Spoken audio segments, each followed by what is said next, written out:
Apologies for being late. Nothing like being consistently inconsistent.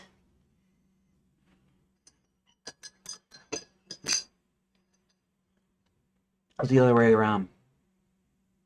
Inconsistently consistent.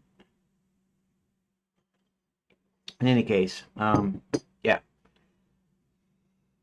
it was just late. Everything got, you know, uh, I was, I usually make our meals now, pretty much, and I should have started earlier, I guess. I never judge those things properly. I never judge time properly. So I'm always late. I'm always going overtime. I'm always whatever. I need to figure out how to fix that, but that's just a character flaw of mine. So welcome, welcome to the stream. And just to get into it, we are going to um we're gonna do something that I should have done already off screen, but whatever. You know me. Let me pull this up. Yeah, I don't know. I'm gonna have to think about um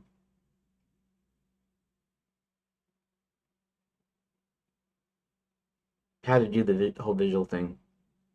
I don't mean just like designing my game visually or the visuals or whatever. I mean, how do I make my stream visually engaging? Now, I know part of it is talking, right? So for the talking part, I'm pretty good at talking about my stuff and talking while I'm working and what I'm thinking and what I'm doing. So I don't have a problem with that. So this will be for the people that just like to put something on in the background and they're not necessarily interested in watching or I don't have anything interesting up to watch, but you can still listen to it, right? Sort of like a podcast, kind of. I'm not discussing any particular like topic like a podcast, but you can kind of watch or listen to the streams that ways. I need something that makes things visually engaging. I don't know. My drawing is horrible, terrible, um, and not because of me being self-deprecating, and not because I don't know how to draw. In the sense that um, I'm not horrible at drawing. I'm not horrible at copying, I should say. I can copy real pretty good, but as far as coming up with my own stuff and drawing from memory and drawing just wholly original things in my mind, I can't really do that. At least I don't think so. Like I can draw a person, um, even a person that I know that well. I haven't really done it. Um, so on paper, I'm okay, but I haven't done it in years. And when I did do it, when I was a teenager and a child, it would always be like cartoon characters and comic strip characters. Peanuts and um, Garfield. You know, and then of course like pretty much anything any like when I was a kid like Disney cartoon character I could take a frame and copy it um pretty accurately, pretty good. Not a great drawer, not horrible, not good though. Not good but not horrible, right? Hey Rook, welcome to the stream. um so my drawing skills aren't like completely terrible, but the problem is my handshake. Um, I don't know. It's a nervous system thing. In other words, I'm not nervous right now, but my hands, if I try to hold them still, and actually my left hand seems pretty sturdy. My right hand seems to be shaking more. But so like I have a little problem doing stuff, and then when I have to do something like sign my name or whatever, then my anxiety kind of intrudes a little bit. Even though I'm not in front of somebody and I'm not like performing for somebody, I don't have like a panic attack or an anxiety attack. But I do get anxious and stuff, and so my signatures, like if I'm signing a check, for instance, or trying to write the little text on the thing that says for mobile deposit or whatever, my hands get really shaky, and I find that my handwriting is really messy. Signature doesn't matter as much, except for my signatures. There's no two signatures of mine that are the same, and so I have that little bit of a problem like that. Um, but I was gonna say, um,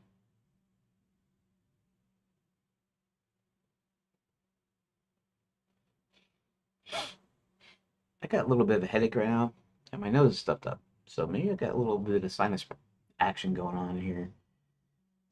Okay, so yeah, so I mean, I could. Okay. So back to what I was saying about my crappy drawing. I draw on paper way better, paper and pencil way better than I do on graphics tablet.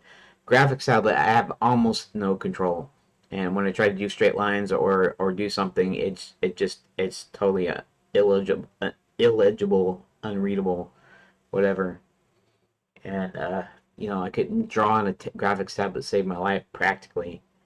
In fact, I used to could do it back years ago when I first bought this. I think I got this Wacom or Wacom Intuos 3 in 2010. It's actually a 2007 release for the Intuos 3, but 2010 is when I bought it for like $300, I think. And so it makes me wonder. Makes me wonder if I could go back that many years uh, on Amazon because I was thinking that I got it on Amazon. Might not have got it on Amazon though, but keep thinking that I did. That'd be a good thing to check out one of these days. Anyways, so my pen control is really like I said when I first got it in the first few years or whatever that I had it. Um, it was basically it was I mean I was okay. I learned how to use it somewhat, and I did some drawing with it a little bit. But now as I get older, my hands get shakier. Just all kinds of stuff. I'm just horrible. So that's why I kept not wanting to start by doing some sketches or anything. It wasn't just because I'm doing a text phase. It was because my drawing is horrendous. However, I don't know if people would care or not. Like, you think it would still bring in people watching? Like they really not necessarily bring them in because it's the thumbnails and the whatever and the notifications and if they're already following you and all that stuff. But would it cause somebody to stay there if they saw me drawing, even if it was like a 2-year old drawing? I mean, that's literally what my drawings would look like 2-year old drawings. You know, they're not even like they're not even like amateur good. You know what I mean? Amateur just starting out good. They're not even that good, right? So I don't know if it would be a detriment to show me trying to sketch something or trying to do something on my tablet on the stream. May or may not, but so I don't know. Still trying to figure out something that would make people when they popped in and started watching that they would continue watching. But I don't know if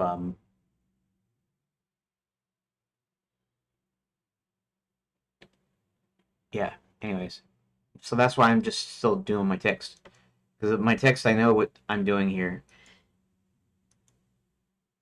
My text is my text. It's stories. I can tell my story, and I'm pretty easy to tell my story, right?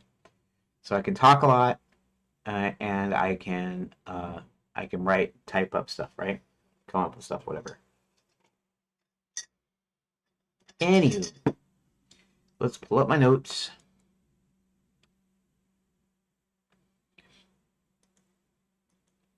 Yeah, I mean the whole thing here too is I'm trying to get phase the first pass of phase one um, done.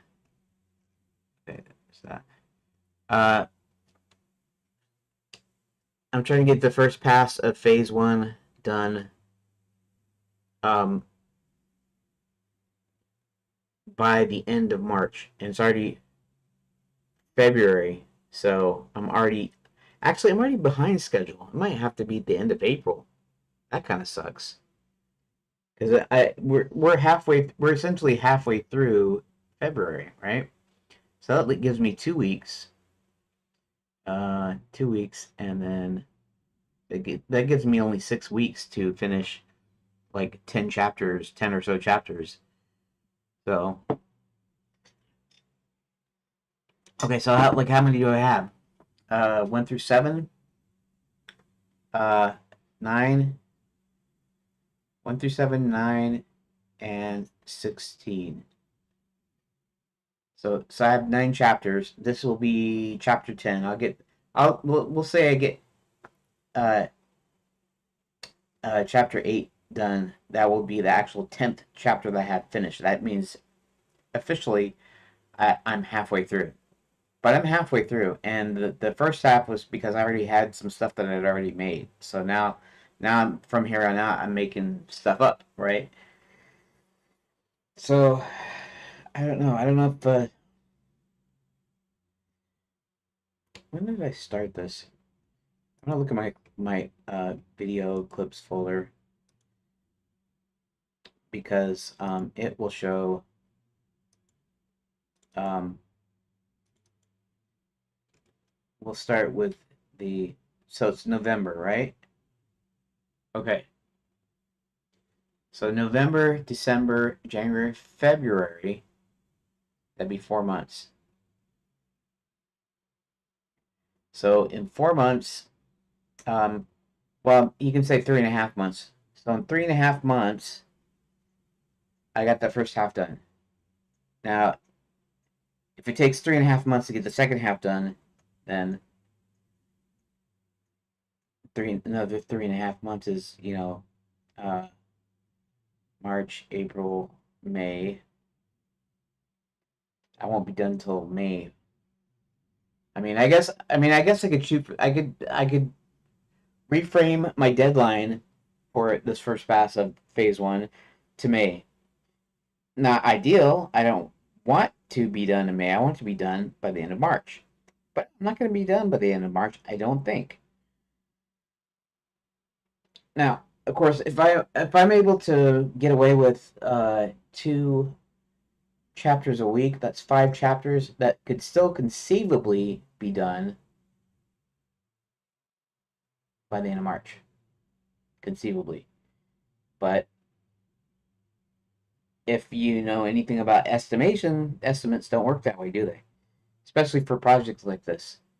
So, what's the rule of thumb? You take how long you take how long you think it's going to take, then you multiply it by 3 or 2.5 or something when you're doing your estimates.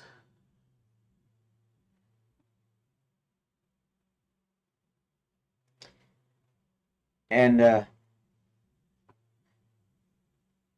so if I took 6 weeks and I doubled it to 12 weeks, that's about right. I mean, that's about right based on what I've done so far. If it takes about the same amount of time, yeah.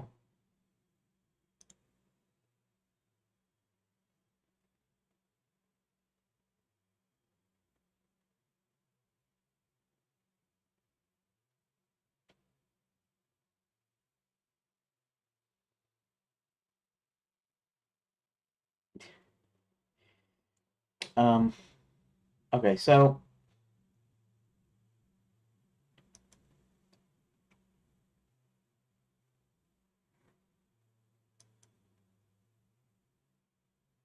So I could just say the end of May, right? I don't want to say the end of May, but I can say the end of May. And I'm going to see that the other thing is about the work expanding to your available time. What's that rule of thumb? You know, you set a time limit and your time your work expands to that time limit. That's why I want to do. That's why I still want uh my deadline to be the end of. That makes me wonder something though.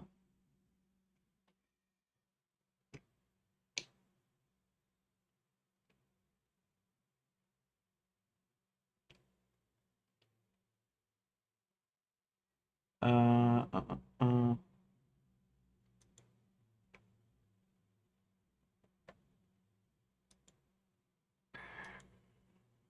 uh, let's use Grok for a second.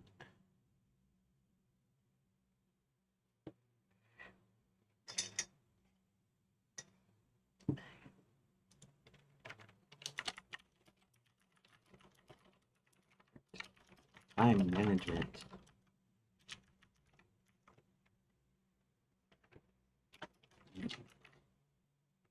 Specifically, all aspects.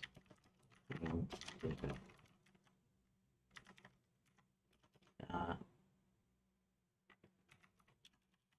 budget, deadlines, um,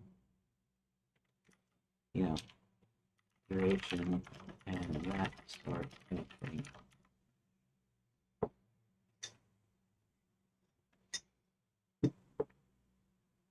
Let's see.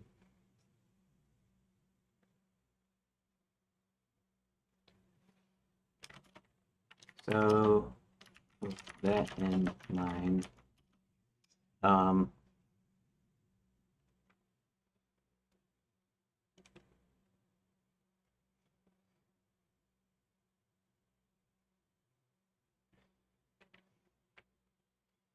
what is a good rule of thumb when estimating the time it will take to finish a project or milestone?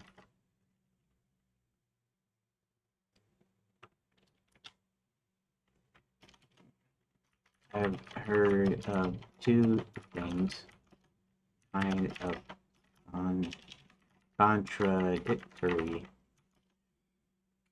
So you take the time you think it's going to take and multiply by 2.5 to 2.53. Um, the other says that uh, work always expands to the time allotted to it. So, thinking of this, what's a good way to determine time estimates? Let's see what it comes up with.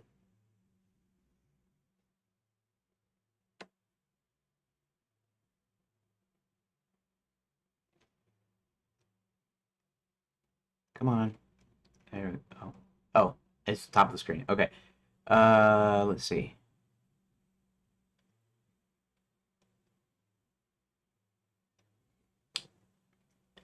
It's highly creative, iterative process filled with unknowns like scope creep, technical hurdles, playtesting, feedback, and even team burnout. Someone's seen countless indie AA projects from planning to launch. This down. Grok has seen some stuff. Let me tell you. Actually, this is not incorrect though. Saying seen countless indie projects because it's got access to all the data. Design documents have been put up, videos, whatever. I'm not saying it's looking at videos. I'm just saying the information on the internet about projects. So it probably has seen it. You might say whatever it's been trained on.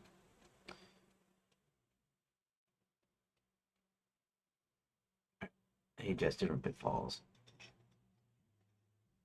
multiplication rule stems from the observation that people chronically underestimate tests, especially in creative fields like game dev.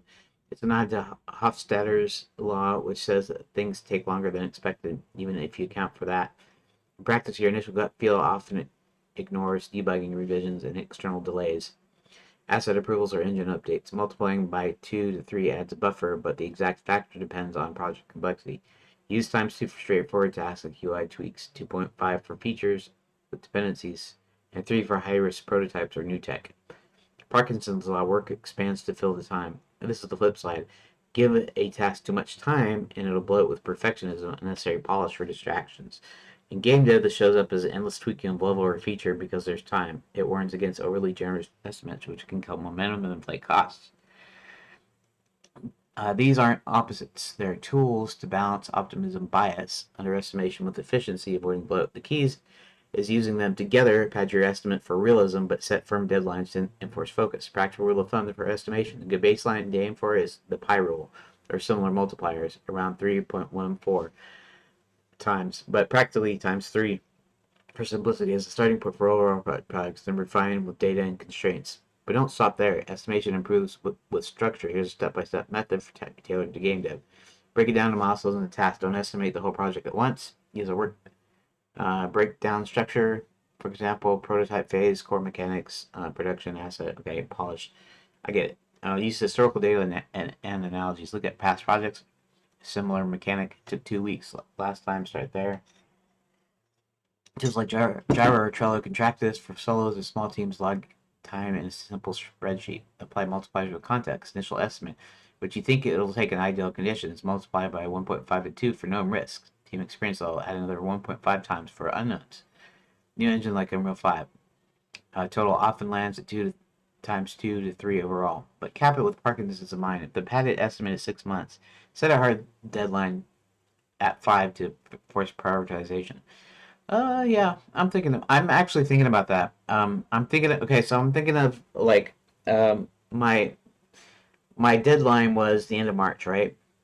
And that's 6 weeks. And so if I do 2 chapters a week, if I finish chapters a week, then it should be doable within that time.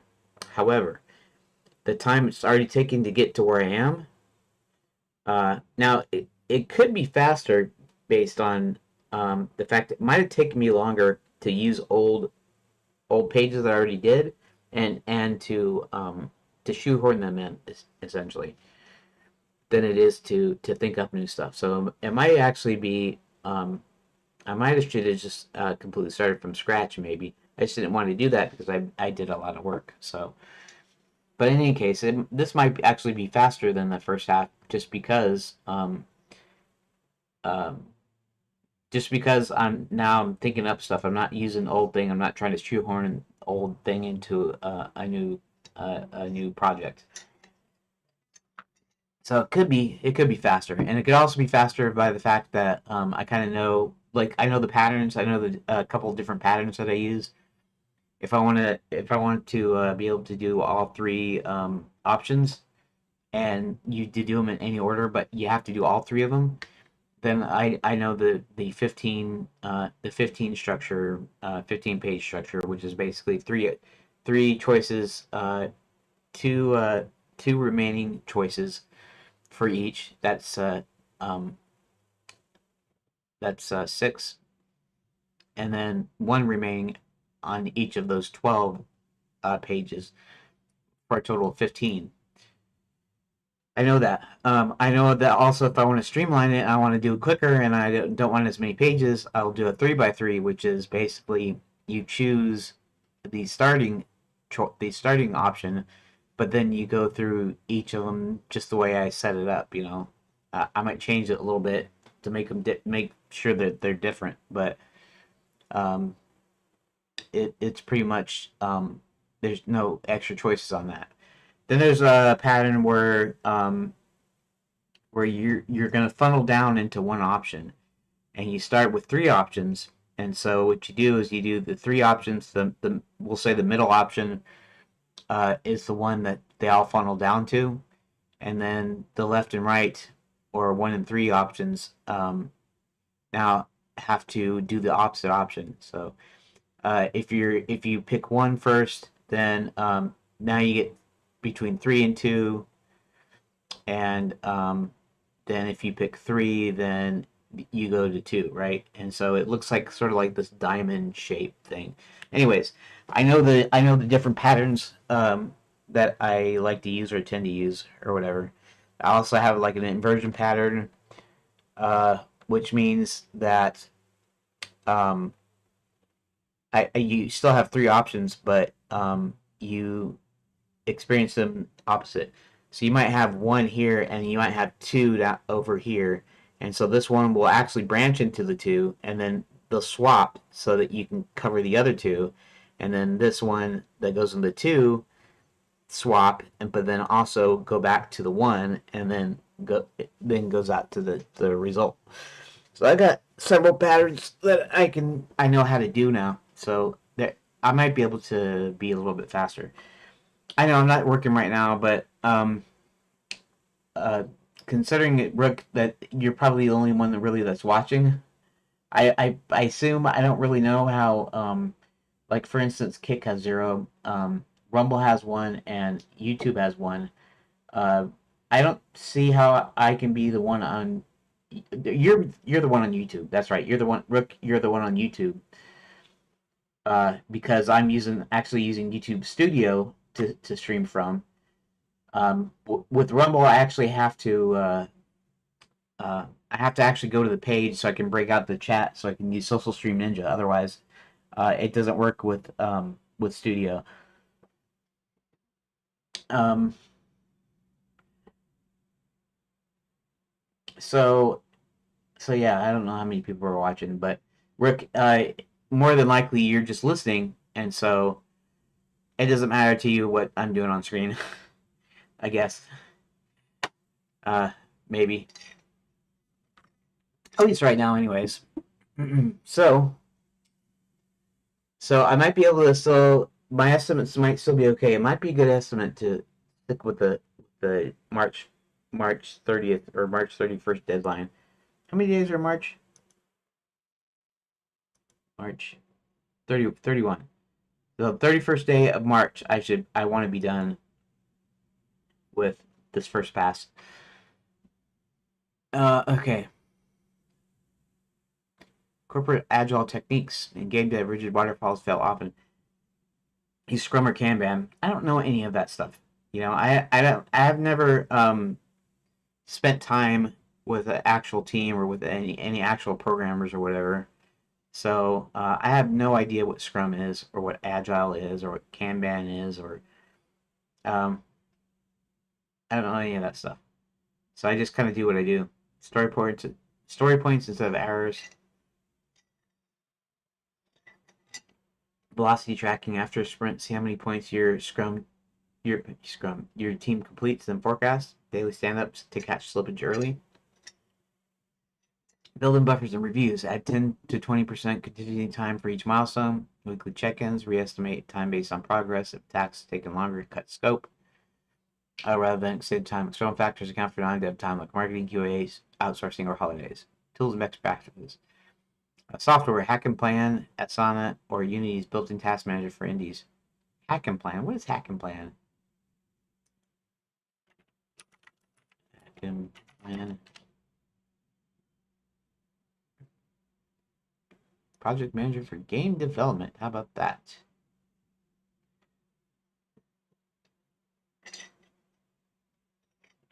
Pricing. It's always the pricing. And it always costs money. And darn it, I'm not in the European Union, so I'm not in Europe. So I don't use euros. But it looks like it does have a free, and then game design, model, metrics, personal plus, permissions by category and feature, productivity enhancements, data customization, visual customization, dependencies, advanced support filters.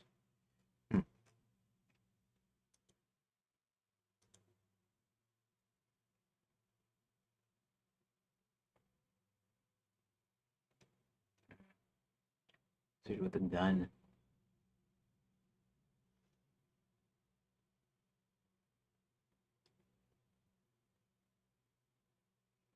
That sounds fun, actually. Born of bread. Making the witch's mountain terror tech.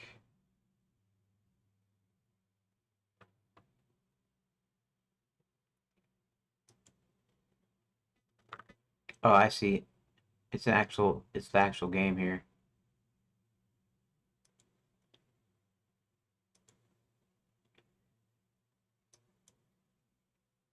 That's not. Oh, I see. These are games that were developed using Hack and Plan. I see.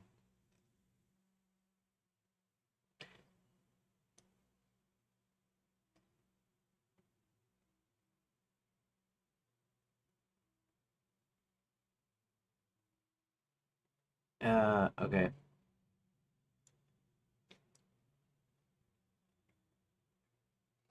All right. So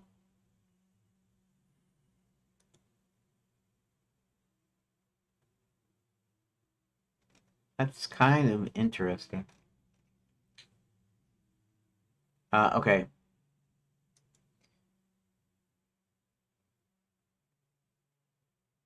Okay, what's this on? Let's look at.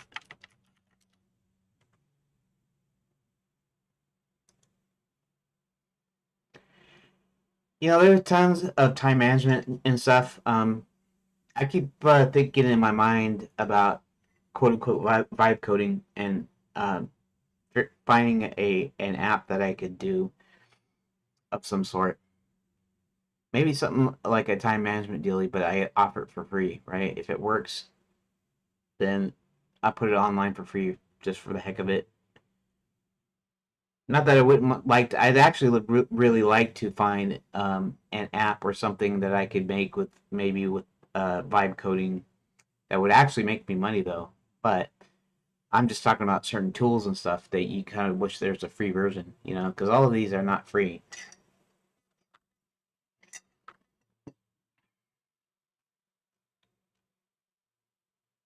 Epic Gallery platform. Okay. Anyways, team input, postmortems, fill multiplayer quick accounts. Cons can be arbitrary without data. Parkinson's law promotes efficiency, reduce burnout, rust quality. Requires team to mid to range, uh, mid to large teams.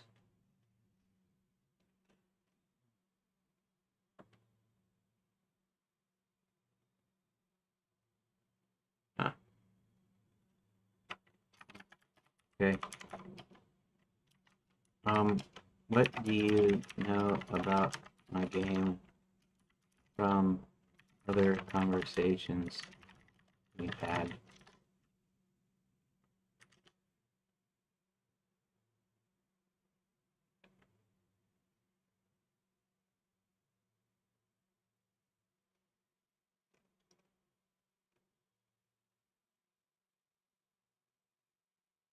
No. Hmm. Interesting, because um, you were able to recall information from past conversations. Maybe it's been too long.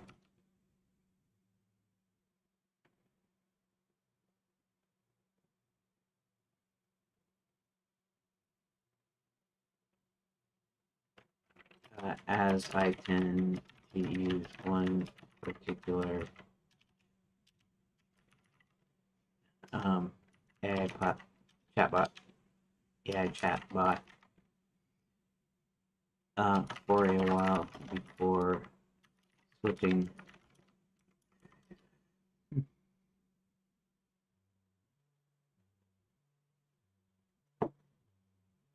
So so it's obviously it's been too long then, is what it is, which is fine. I mean, I don't mind that much. It's just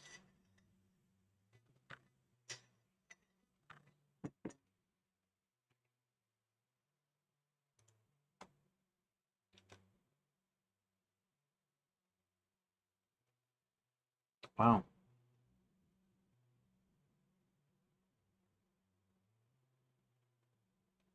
Maybe it's been a really long time since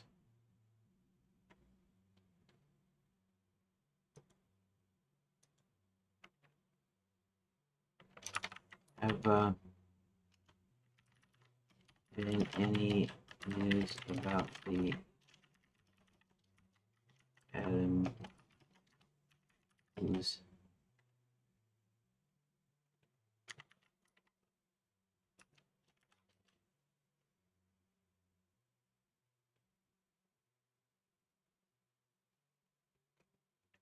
since the official cause of death for Adam, the real name David Adam Williams, was released in late January 26th, about a month after he was found unresponsive.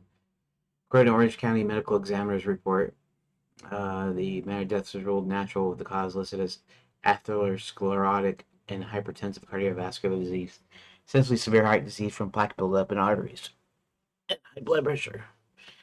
Obesity was known as a contributing factor. Huh. His father, Jim Williams, shared in Facebook posts describing essentially a heart attack in his sleep from underlying health issues Adam likely didn't know he had. He emphasized gratitude that it happened peacefully at home and urged people to stop speculating. Okay. Well, I never said there was foul play because the way it sounded like it just sounded like it was in his sleep or whatever.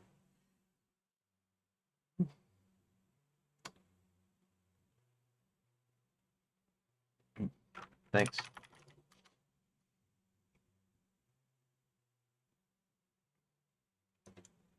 Yeah, that kind of sucks too. And you know, I'm fat, and I probably have some heart. I don't know if I have a heart problem, you know, but I probably have some plaque buildup, and I probably got, you know, I got probably got all the things.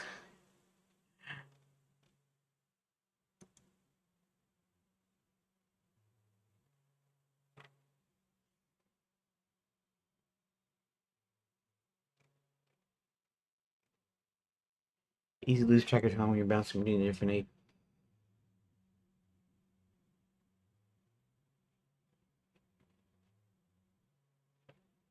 Okay. Yes. Yeah. Okay.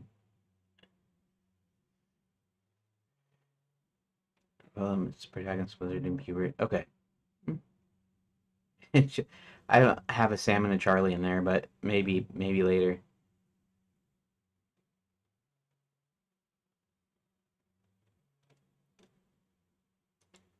Well,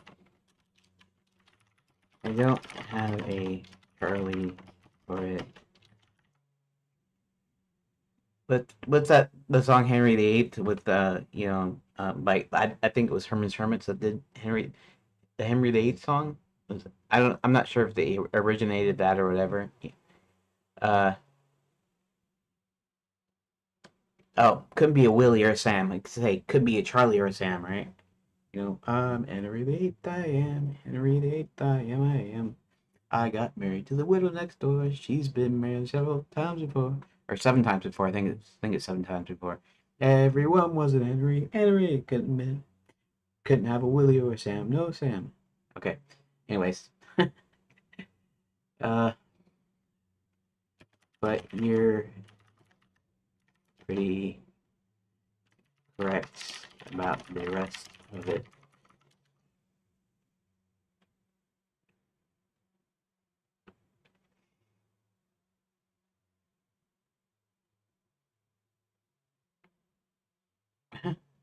It's actually searching the web for stuff about my game now. That's funny. Fetching past conversations. We'll see.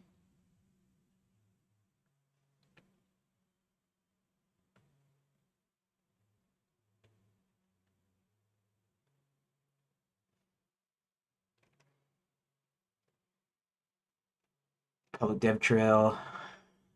Impressive consistency. As a, yeah. Uh, I'm actually at 250 now, right? Today is actually 250. It should say 250 on the streams now. I'm not looking at them though, so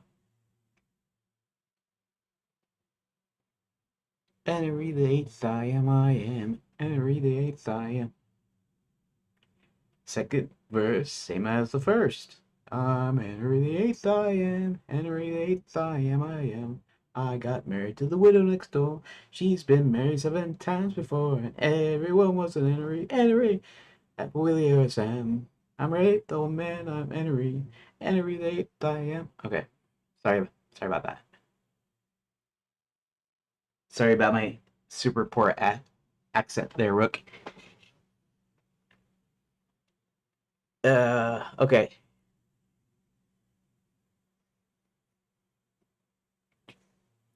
Yeah. Story beats. Solo. Sep.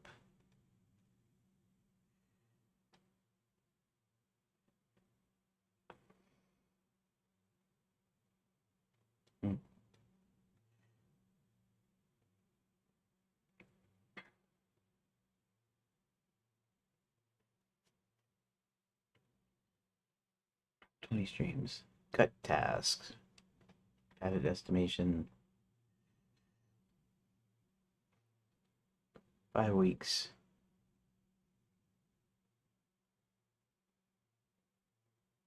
Okay. Hmm. Interesting. And Friday stream with the velocity check episodes done versus plan. Adjust next week.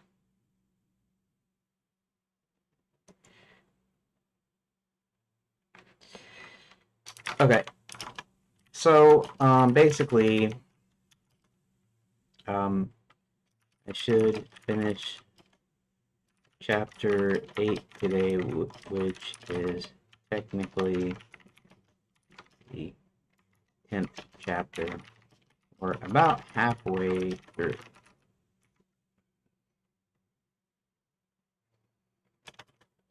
Keep in mind that I restarted, rebooted phase 1 to take less time when I organized them into chapters. So it's been since November.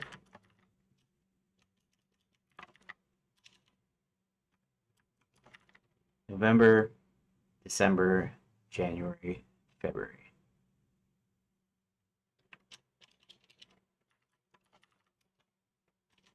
Then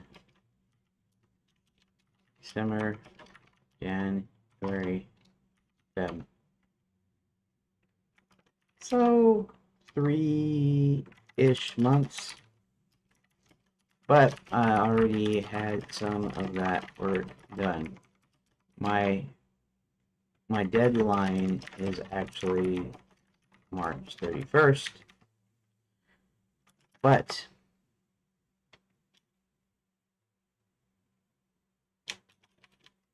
this is for the first event pass of phase 1, which means that I go over it after it's done and put and do a narrative pass, i.e. reads like a story. Okay.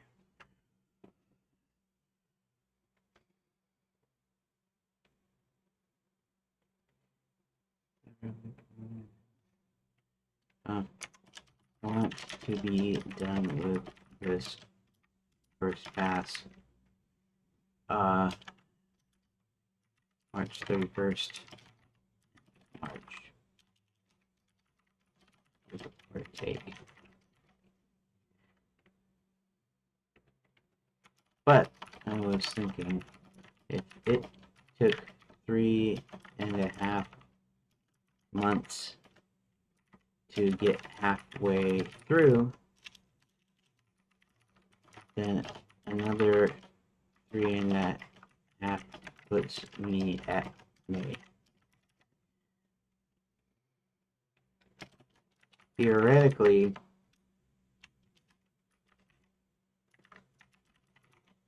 I should be able to get 2 chapters done per week, which fits me hopefully in that end of March deadline. So I'm going, do I put my deadline out to May, or do I leave it because it's keeping me on track, even if I go over that time?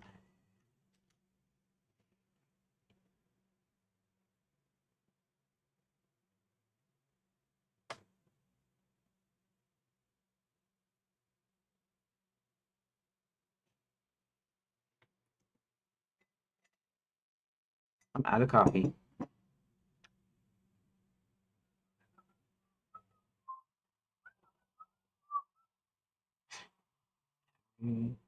Henry is why.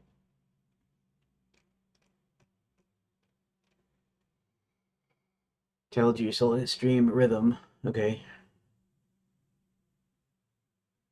That's solid progress. Post reboot. Historical average 15 weeks, 10 chapters. Slow due to initial disorder rewrites. Recent acceleration.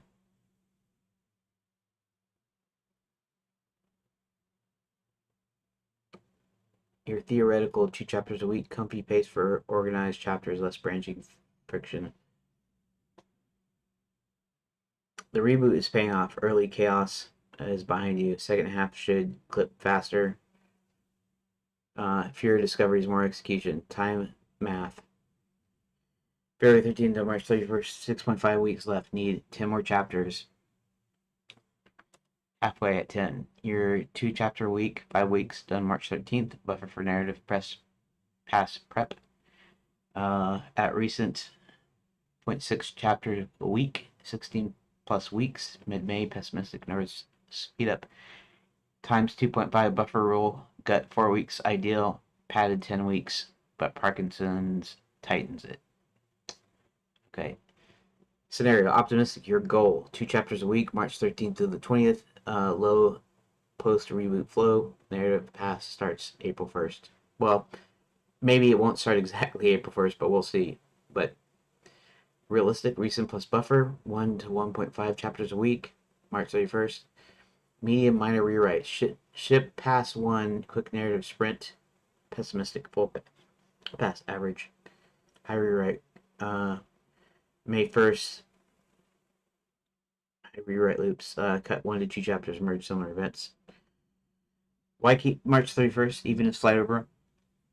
Parkinson's Law win. Tight deadline forces 2 chapters a week. Your streams thrive on announced goals. Chat demos hold you accountable. Chapter 10 ships to episode 260. May feels safe. Work bloats with polish / tangents. Momentum is greater than perfection. Phase 1 event pass is good enough now. Narrative pass fixes story flow later. Overrun by 1 to 2 weeks, still victory. Total of 4.5 months versus indefinite creep. Stream magic. Daily 3 to 5 hour sessions, built-in velocity, announced weekly. In February, chapter 12. In March, done. Low viewers. It's still your North Star. Burnout proof. Florida, February, March heat. 6.5 weeks is sprintable. May drags into summer slowdown. Interesting.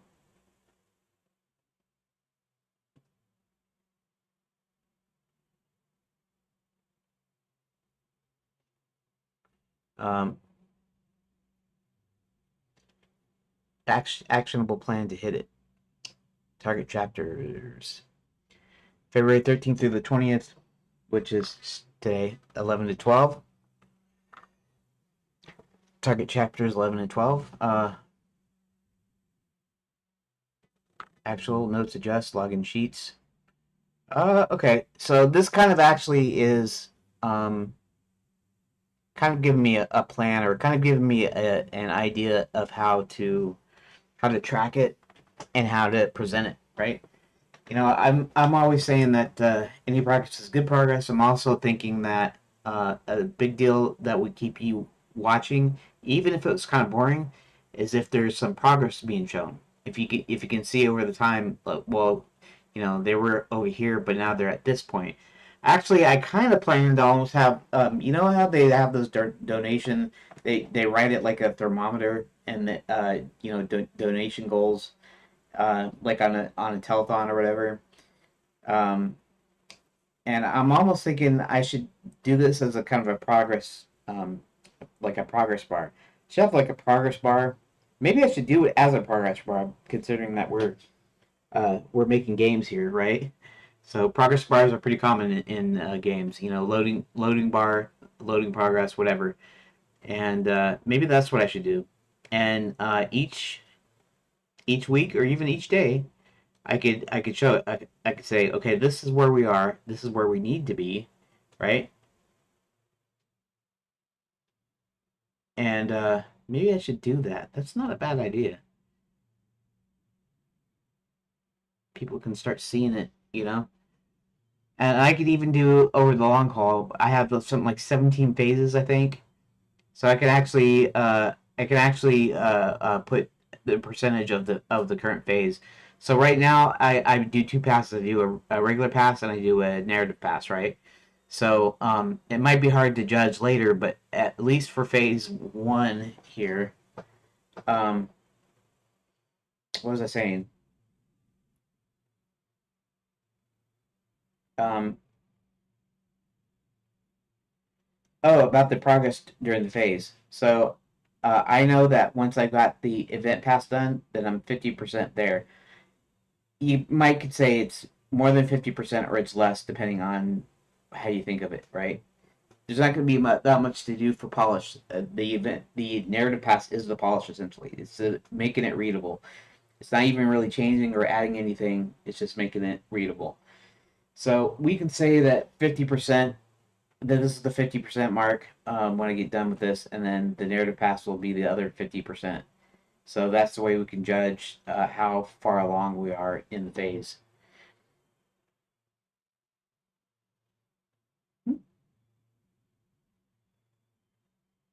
Yeah, I should start doing that. Because if I do that, now I don't know if I should do it every day though. If I do it every day, I'm measuring this in weeks. You know, taking how many weeks to do something. So I might just do a weekly thing maybe, but at the end of the week I can say, okay, so I got this part done. Maybe yeah, I don't know if I should. Maybe I should do that on draw it. You know, I'll bring blended grease pencil or GIMP, or it doesn't really matter what I use to do it. But I'll just do it. I'll save it. In fact, I could almost make it like an animation in grease pencil. I could almost do that. I could draw the deal, and then I can fill in the sections uh, each frame, right? And then man, that's not a bad idea because then you can see it build up over time. In fact, what's funny is I could do it on stream. At the end of the stream, I could fill out the the portion of the meter of the bar, and then I could play it as an animation. I'd set a speed for it, play it as an animation, and and then you'll start to see in the streams at the end of each stream you'll see this thing this progress bar, and that's not a bad idea actually. It could correspond to my recording too. I could actually record it when I do my little end recording about my progress that I did that day. Might do that. Might do it. Maybe not today. Maybe I'll start that next week though. But okay.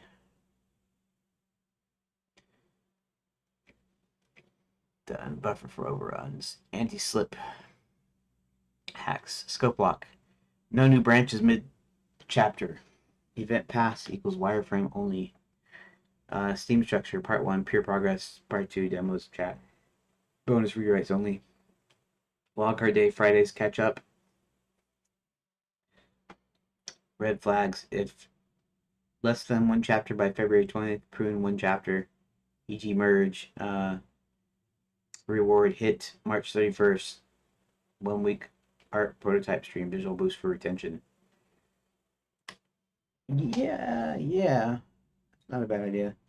You're at the inflection. Reboot velocity is real. March 31st keeps the flywheel spinning. Push to May and inertia wins. Announce it next stream. Phase 1 event pass locked. March 31st. Track that sheet. Ping me weekly. You got this halfway. Is it new wizardry? What's chapter 9's hook? Chapter 9's hook. I'm not working on 9. I already did 9.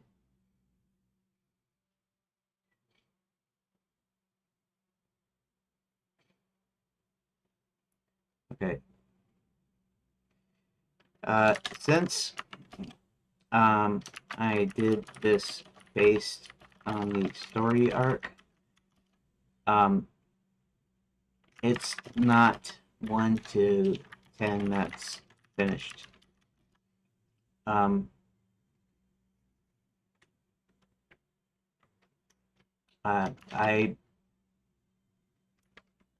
worked up until I finished chapter 5. Then I worked on chapter 6 and 16 as they're part of the same story arc. Then I did 7. I did 7 and 9. And now I'm working on 8 and 10.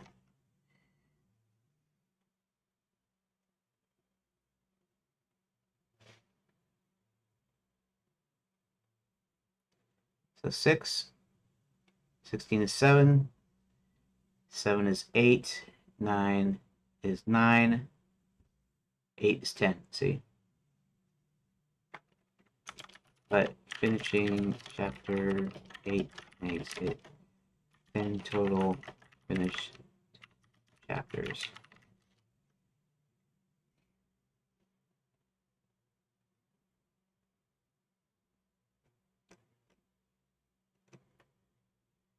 That arc-based approach makes total sense for narrative flow, even if it scrambles linear numbering. Finishing chapter 8 today was used to 10 total chapters completed, the halfway milestone you mentioned, which is clean win regardless of the exact sequence. Total chapters by 20, completed chapter 10. Remaining 10 chapters. Time so far 3 months for the first 10, but with the reboot, eating some calendar time. Current streak. You're in a stronger groove now. Arc pairing reduces context switching and recent episodes, setting up new things. Okay. Buys time math. Back half should accelerate because you've already knocked out the trickiest paired reconstructed sections. Remaining chapters are likely more standalone. So until now that the foundational arcs are required, your 2 chapters per week target feels very achievable post reboot. Okay. 5 weeks. Project finished. Buffer. Solid buffer for narrative pass prep or minor slips. Realistic. March 28th through 30th. This deadline hits deadline with room for 1 rewrite day. Conservative pairs would overrun, but only if velocity drops hard. Yeah, lock in March 31st. I am quote unquote locking in. I don't kind of like that terminology though. Lock in, because like they're all doing this lock in thing as if that's going to, make them work harder or something. Oh, we're locking in now. And you're like, no, just make a deadline, stick to it. But anyways, yes, I'm locking in.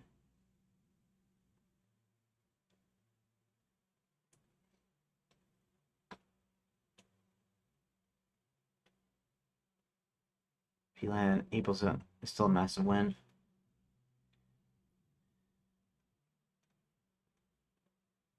And that's it publicly. Next stream, title recap, halfway done.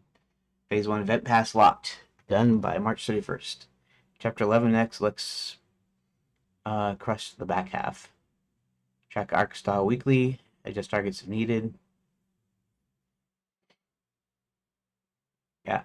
Velocity safeguards. If by February 20th you're under 1.5 chapters done, identify the blocker. prune/merge one upcoming chapter. Keep Friday streams as catch up wildcard.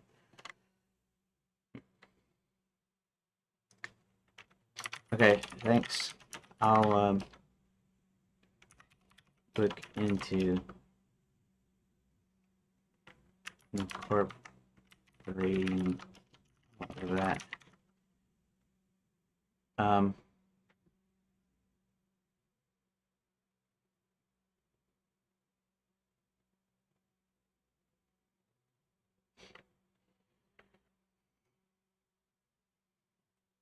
What is let's see, 8 and 10.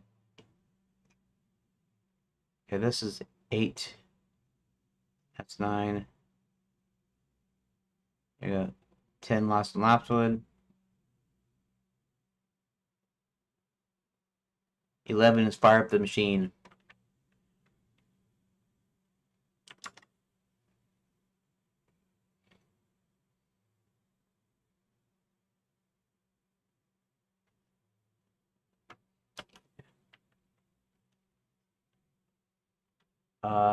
Wait. 10, 10, 10, 10, 10.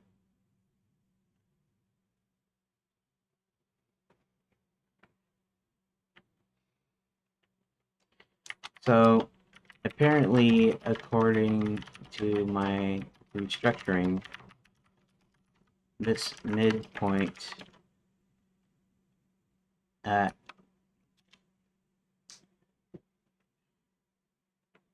happens with the princess being rescued and heading over to the bats in the Belfry motel. I think I put the TL on there and not just not just L. I mean motel. I don't know. I don't know what looks better.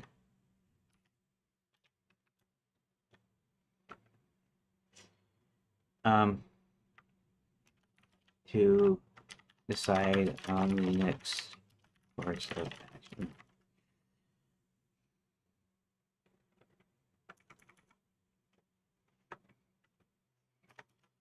So, chapter 11 is actually a single, not it's actually a single, I don't know, arc. You could call it that. Where Max, the villain, starts testing his giant machine that will enable him to open large portals to march multiple armies through simultaneously.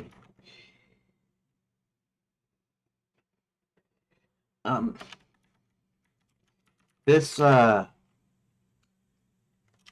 these story beats were part of another chapter that I didn't think it belonged. And since I was under 20 at 19, I figured I'd go ahead and insert this as a new chapter, since really it probably needs its own.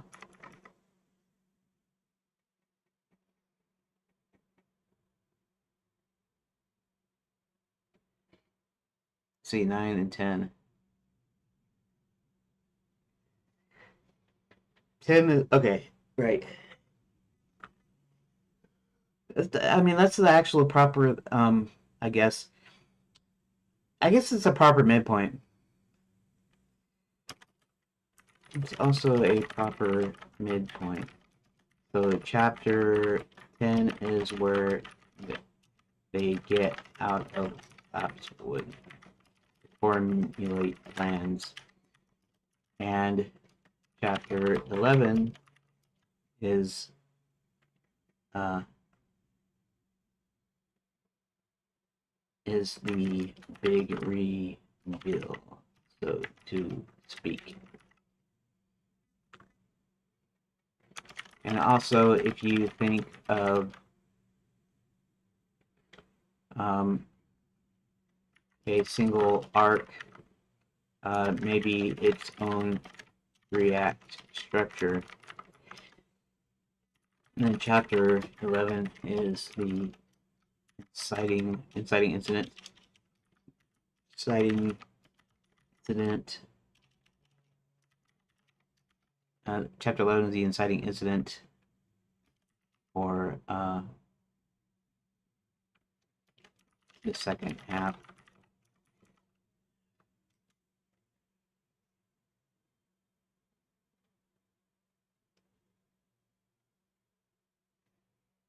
Restructuring sounds smart and structurally satisfying. Adding chapter 11 as its own dedicated arc, even if it's a single chapter, gives the midpoint the weight it deserves. A clear escalation. From the rescue escape in chapter 10 to the villain's big reveal and the stakes raising machine test in chapter 11. Treating chapter 11 as an inciting incident for Act 2 is spot on. Classic 3-act thinking applied to the back half keeps the overall story momentum strong without bloating earlier sections. Why this midpoint shift helps your timeline. Psychological and pacing boost, ending the first half. It's kind of funny to me. I'm not saying that my story is like any great, any great shakes, right? It's probably pretty derivative. It's pretty, pretty standard. In fact, it's probably if you convert it to a screenplay, you probably wouldn't pass muster as a first draft, right? Maybe first draft or second draft or something.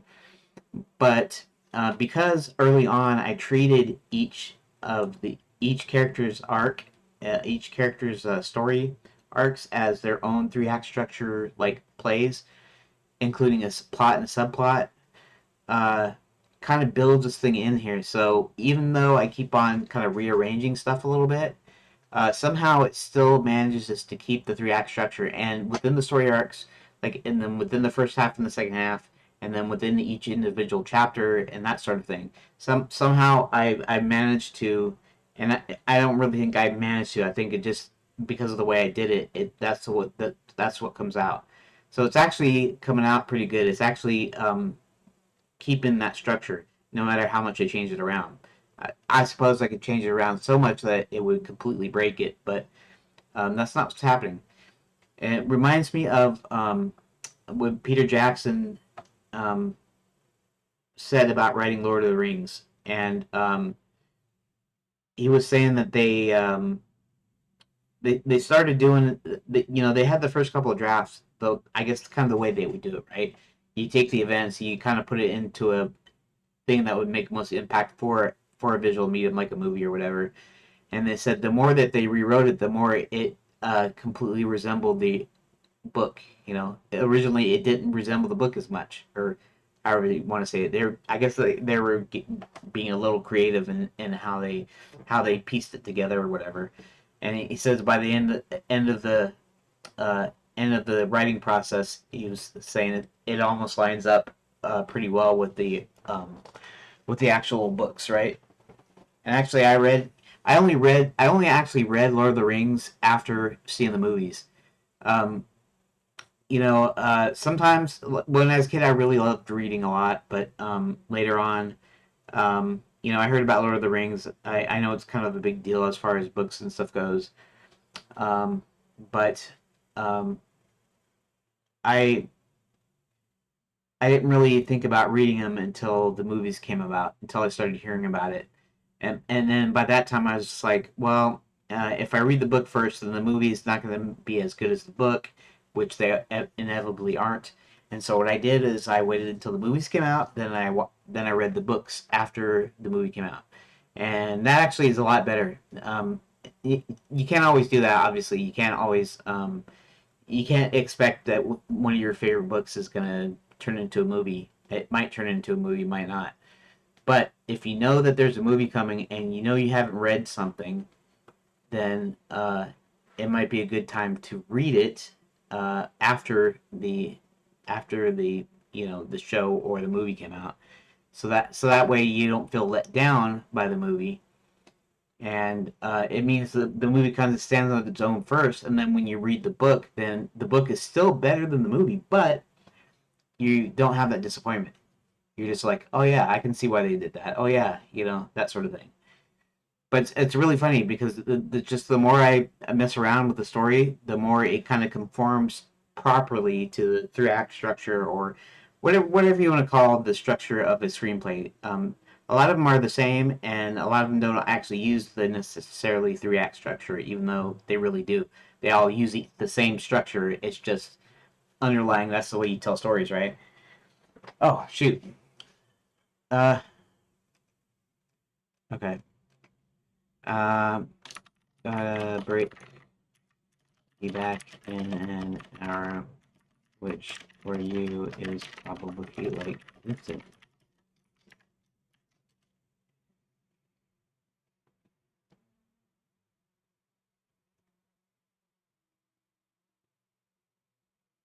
Okay. So yeah. Anyways, thanks everybody for watching part one, and I'll be back in an hour, and I'll try to get chapter 8 done today. I wasted my time. I didn't really waste my time. I mean, it's part of game development, right? So looking up stuff on time management or like drawing or looking up, coming up with stuff for whatever it is all part of the game development process. So even if I'm not directly working on the game, I'm still working on the game. So there you go. Anyways, I'll catch you in an hour. Rook, since you're probably about the only one that's in here, yeah, see you later. Thank you for watching part one.